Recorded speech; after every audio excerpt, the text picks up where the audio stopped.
Hotel, Libreville, Gabon. Gabon. West Africa, baby. By inviting South African and Gabonese entrepreneurs to be at the center of this Freedom Week, which starts today in Gabon. Here in Libreville, it's my wish that the linkages and partnerships created will go a long way to strengthen our economic and cultural relations. What we are looking for, we're looking for an Africa for all Africans. Oh, to yes. Start working Yes, towards indeed. a progressive, society. Yes. Of the whole continent. How are you, man? The Lord report. How you doing? Language barrier. So I gotta learn my French. We are here to fulfill our mission to make sure that our relationship with Gabon remains stable, and down the line we'll trade and do some business around here. Absolutely. So then they will come to Durban, South Africa, and do business as well. The common factor here between us and Libreville is that one of the greatest characteristics is the sea. Okay, absolutely. And at Durban, the way we've modified Our beachfront. our beachfront is that they would like also to have the same face, Okay. just like Durban. Because I saw that they were also doing something here. Yes, in the process of what we call the twinning process. But us as young business people, we are here to ensure that we support the Durban Metro, one, and two, that we also invest in our own to see how can we modify the hotels. Those that are at a very high standard, can we purchase them? Okay. And above that, we want to know the monetary policy of this country. Long live the partnership between South Africa and Gabon, and I thank you very much. One of the greatest milestones in the history of Africa is South Africa's 20 years of democracy. We're celebrating everything that's gone right in the last 20 years. And we're also remembering all of the lessons that we've learned over the last 20 years, so that my children and future generations can understand our history and our roots, so that they can shape their own future.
Réunis ce jour nous rappelle avec gravité qu'il y a 20 ans, l'une des plus grandes nations d'Afrique, grâce à la foi et le combat de ses filles et de ses fils, avec la solidarité active de tous les autres pays épris de liberté, parvint à mettre fin à un système abject pour intégrer le grand cercle des nations libres, des nations démocratiques.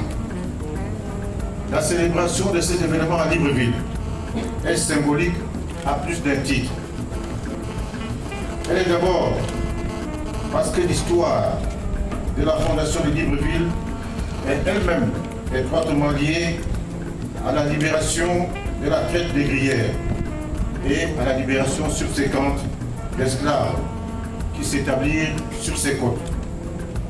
Elle est aussi parce que la figure tutélaire de cette résistance à l'oppression, à la lutte pour l'émancipation, le père de la nouvelle nation arc-en-ciel d'Afrique du Sud, le président Nelson Mandela, réserva sa première sortie officielle hors de son pays après sa sortie de prison à Libreville, le Gabon, le 14 février 1991. Elle est enfin parce qu'elle magnifie l'excellence des relations bilatérales solides entre le Gabon et l'Afrique du Sud. Relations étroites établies depuis 1992 et qui n'ont cessé aujourd'hui encore à l'initiative de nos chefs d'État respectifs, leurs excellences Jacob Zuma et Ali Bongo Ondimba, de s'amplifier. Et ce